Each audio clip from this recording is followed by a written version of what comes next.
नमस्कार, मैं हूं नज़ीर खान और मैं मौजूद हूं Netaji Subhash medical college and hospital के हेल्थ स्टूडियो में, जहां हर रोज़ लेके आते हैं हम आपके लिए इन्फॉर्मेटिव वीडियोस। हर रोज़ हम आपकी मुलाकात नए-नए डॉक्टर से कराते हैं और जिस फील्ड से ताल्लुक़ रखते हैं, उसके बारे में हम ढेर सारी बातें करते हैं।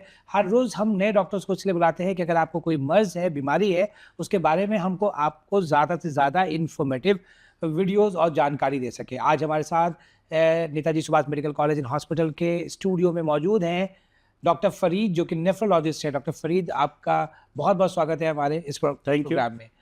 जैसे हमने कहा कि आप नेफ्रोलॉजिस्ट हैं, तो सबसे पहले हमारे दर्शकों को बताएं कि नेफ्रोलॉजिस्ट क्या होता है, किस तरह के डॉक्टर्स होते हैं और कैसे मरीज को आप देखते हैं? सबसे पहले हमारे दर्शकों को मेरा नमस्कार। मेरा नाम मोहम्मद फ़रीद आलम है। मैं नेताजी सुभाष मेडिकल कॉलेज में एज ए सीनियर नेफ्रोलॉजिस्ट कार्यरत हूँ पिछले 5 साल से। और यहाँ हम लोग किडनी रोग के विभिन्न प्रकार के जटिल मरीजों का भी इलाज कर रहे हैं।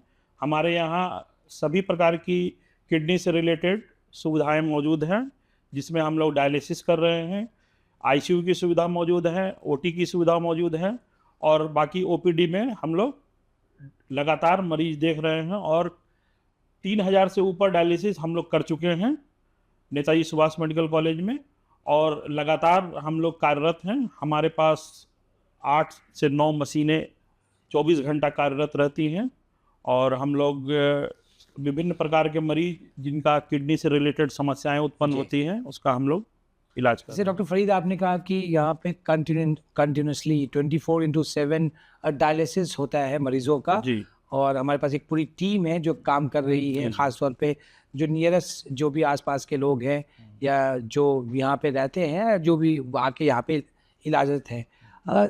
किडनी में जब बीमारी हो जाती है या किडनी ख़राब हो जाती है, तभी जाके एक ऑप्शन आता है कि डायलिसिस करना है। तो हमें क्या करना चाहिए कि ये बीमारी ना हो, और ये बीमारी का लक्षण क्या है? सबसे पहले हम लोग को ये बात समझना होगा, हमारे सोसाइटी में जागरूकता की बहुत कमी है। सिंपल चीज़ है जिसके वजह से जिसका ध्यान न रखने की वजह से बाद में किडनी की समस्याएं उत्पन्न होती है। जैसे हम लोग रोज़मर्रा में जानते हैं, ब्लड प्रेशर की बीमारी, शुगर की बीमारी, डायबिटीज़ जिसको बोलते हैं, या किडनी से रिलेटेड पथरी, किडनी में पथरी हो जाना, या प्रोस्टेट की बीमारी, ये सब सिंपल बीमारी है जो सभी लोग जानते हैं, लेकिन ज़्यादातर लोग उसको इग्नोर करते हैं। तो ज़्यादातर मरीजों में जो किडनी की समस्याएं उत्पन्न होती है, तो यही समस्याओं को मतलब कि नज़रअंदाज करना और इसका पर्याप्त इलाज ना होना बाद में आगे चल कर के ये किडनी का रोग उत्पन्न कर देता है। जैसे आपने कहा कि डायलिसिस का जो प्रोसेस होता है वो बहुत वीकली या क्वार्टरली या मंथली इस टाइप का प्रोसेस होता है। अगर किडनी किसी की बहुत ज़्यादा ख़राब हो गई है तो वो कितनी बार उनकी डायलिसिस की ज़रूरत पड़ती है? देखिए, ऐसा है कि किडनी का मरीज अगर किसी को डायलिसिस का ज़रूरत पड़ गया, एक बार एक ऐसा स्थिति उत्पन्न हो गई कि अब डायलिसिस करना होगा बाकी इलाजों के अलावा, तो ज़्यादातर मरीजों में हफ्ता में 3 दिन का शेड्यूल होता है। ईच सेशन मतलब 4 घंटे का होता है। तो डायलिसिस जो हम लोग करते हैं, हेमोडायलिसिस इसको बोलते हैं। डायलिसिस 3-4 तरह का होता है, जिसमें मेनली मुख्यतः जो हम लोग हेमोडायलिसिस करते हैं, जिसका मतलब कि समय 3 से 4 घंटा होता है जी। और हफ्ते में 3 दिन डायलिसिस का पर्याप्त मतलब शेड्यूल होता है। लेकिन कभी-कभी मरीज को हम लोग 2 बार में भी कंट्रोल कर लेते हैं और काम चल जाता है। लेकिन ज़्यादातर पेशेंट में 2 से 3 बार में, हफ्ता में 2 से 3 बार। 3 बार। डायलिसिस में भी जिस ब्लड ग्रुप जिनका रहता है उसमें क्या खून की भी ज़रूरत पड़ती है? खून की भी ज़रूरत पड़ती है। अगर खून का मात्रा एक सर्टेन लेवल के नीचे चला जाता है, यूजुअली हम लोग 8 का पैरामीटर लेते हैं। हेमोग्लोबिन की बात। हाँ, हेमोग्लोबिन का लेवल 8 के नीचे चला जाता है तो हम लोग ब्लड का ट्रांसफ्यूजन करते हैं डायलिसिस के दौरान। अच्छा, बहुत सारे ऐसे रेयर केसेस आपको मिलने पड़ते हैं कि जैसे हम बी पॉजिटिव की बात करें तो वो एक नॉर्मल ब्लड ग्रुप है जहाँ आसानी से लोगों को मिल जाता है, लेकिन कुछ ऐसे ब्लड ग्रुप्स होते हैं जिसमें आप लोगों को बहुत ज़्यादा प्रॉब्लम्स होता होगा। लेकिन Netaji Subhash medical college and hospital में हमारा ब्लड बैंक है और हम लाइफ सेविंग ब्लड भी रखते हैं यूनिट के हिसाब से। आपके साथ कभी ऐसी परेशानी आई मरीज को लेके? अक्सर होता है कि कुछ रेयर ब्लड ग्रुप है, उसकी ब्लड मिलने में दिक्कत होती है, तो हम लोग लोकल में थोड़ा इनकरेज करते हैं पब्लिक को कि ब्लड डोनेशन कैंप जब लगता है, खास करके जिनका रेयर ब्लड ग्रुप है, तो ब्लड डोनेट करें ताकि ब्लड बैंक में अक्सर वो ब्लड ग्रुप अवेलेबल हो अगर किसी को ज़रूरत हो तो। जी। बहुत ज़्यादा जब डायलिसिस करने के बाद भी अगर मरीज़ उनकी किडनी आप नहीं बचा पाते हैं, तो क्या उसके बाद फिर ज़रूरत पड़ती है किडनी ट्रांसप्लांट की? अगर केटीयू की हम बात करें, किडनी ट्रांसप्लांट में किस तरीके के मरीज़ों को आप लेते हैं और उनको सजेस्ट करते हैं कि ट्रांसप्लांट कैसे करें?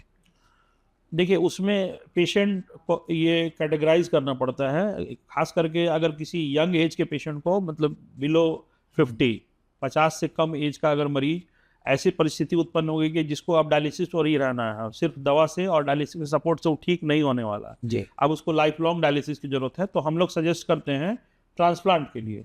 लेकिन बहुत सारी परिस्थितियाँ होती हैं, फाइनेंशियल कंस्ट्रेंट होता है, बहुत सारे लोग डायलिसिस पर ही रहना चाहते हैं, ट्रांसप्लांट का खर्च नहीं उठा पाते हैं, जी। तो वैसे मरीज को हम लोग डायलिसिस पर ही रखते हैं। अदरवाइज हम लोग उनको सजेस्ट करते हैं कि आप ट्रांसप्लांट के लिए जाइए। वो आपको काउंसलिंग करना पड़ता है और जी। काउंसलिंग करने के बाद ही आप मरीज़ को, जो कि केटीयू करना चाहते हैं, हाँ। ट्रांसप्लांट करना चाहते हैं, तो उनके जो डोनर हैं या रेसिपी है, उनको बताना पड़ता है कि जी, भाई जी। आप दे रहे हैं और वो रिलेटिव्स ही देते हैं।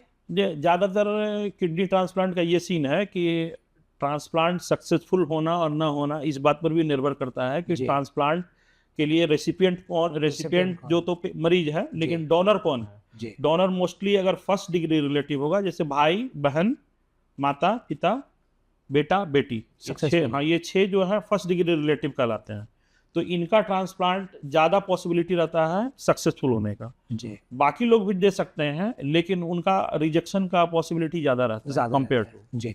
अगर हम इस हॉस्पिटल की बात कर रहे हैं, नेता आप जहाँ कार्यरत हैं, Netaji Subhash medical college and hospital, उसमें सरकारी रेटों में डायलिसिस होता है, इलाज होता है, तो यहाँ पे हम कह सकते हैं कि कम दाम में अच्छी स्वास्थ्य की सेवाएं ले सकते हैं अच्छे डॉक्टर्स के साथ। इस बारे में क्या ख्याल है आपका? जब हम लोग यहाँ 2000 में जब डायलिसिस हम लोग स्टार्ट किए थे, डायलिसिस यूनिट सेटअप हुआ जी। 2000 में, सन 2000 में, उसके बाद जो मार्केट रेट में जो डायलिसिस होता है यूजुअली, उससे काफ़ी किफ़ायती दरों में हम लोगों ने डायलिसिस यहाँ स्टार्ट किया, और आज 5 से 6 साल गुजरने के बाद हम लोग काफ़ी किफ़ायती रेट में डायलिसिस कर रहे हैं, और 3 साढ़े 3 हज़ार से ऊपर हम लोग डायलिसिस कर चुके हैं। और सबसे मतलब कि सराहनीय बात यह है कि हम लोग का यहाँ कैजुअलिटी ऑलमोस्ट नील है। मतलब पिछले 6 साल में, मतलब आज तक कोई इंसिडेंस नहीं हुआ कि डायलिसिस के दौरान या डायलिसिस के बाद कोई पेशेंट को कार्डियक अरेस्ट हाँ कार्डियक अरेस्ट हो या कोई अनटुवर्ड इंसिडेंस हो, जबकि वो इंसिडेंस बहुत कॉमन है। जी। अदर डायलिसिस सेंटर में ये इंसिडेंस बहुत कॉमन है। तो ये हमारे लिए बहुत अच्छी बात है जी। कि कभी भी ऐसे कुछ केसेस आज तक है, नहीं हुआ, आज तक नहीं हुआ, जी। तो बहुत अच्छी बात है। आखिर में हमारे दर्शकों को आप क्या मैसेज देना चाहते हैं इस प्लेटफॉर्म से? दर्शकों के लिए एक ही मैसेज है कि छोटी छोटी बीमारी, खास करके blood pressure, blood sugar, kidney में स्टोन या पेशाब के रास्ते में किसी भी तरह का रुकावट, जो कि बहुत साधारण बीमारी के रूप में जानी जाती है, उसको कभी भी इग्नोर न करें। अगर आपको पता चल गया कि हमको शुगर है, ब्लड प्रेशर है या कुछ किडनी के से रिलेटेड समस्या है, तो उसका इलाज तुरंत कराएं, क्योंकि अर्ली स्टेज में जो क्या है कि किडनी की समस्याएं रिवर्सिबल होती है, जी। वो इलाज से ठीक हो जाती है, कंप्लीट ठीक हो जाती है। लेकिन यही अगर उसको लापरवाही किया जाए और ट्रीटमेंट डिले अगर हो, तो वही समस्या जो है परमानेंट डैमेज के रूप में दिख जाती है, और उसमें फिर पेशेंट है कि आपको ट्रांसप्लांट के लिए जाना पड़ेगा या अथवा फिर रेगुलर डायलिसिस पर आना पड़ेगा। चलिए, बहुत बहुत शुक्रिया डॉक्टर फरीद, आपका, आपने अपना कीमती वक्त निकाला हमारे खास प्रोग्राम के लिए। दर्शकों, आज हमारे साथ Netaji Subhash medical college and hospital के हेल्थ स्टूडियो में डॉक्टर फरीद, जो सीनियर नेफ्रोलॉजिस्ट है, वो मौजूद थे। उन्होंने बहुत सारी किडनी की जानकारी आपको दी कि अगर आपको मर्ज हो जाता है और बीमारी हो जाता है तो उसके लिए क्या क्या तरीका है, क्या उपचार है और किस खर्च में हम यहाँ पे उनका इलाज करते हैं। हर रोज़ हम इन्फॉर्मेटिव वीडियो आपके लिए लेके आते रहेंगे और हर रोज़ नए नए डॉक्टर से हम आपकी मुलाकात कराएंगे। अब वक्त हो चला है आपसे अलविदा लेने का।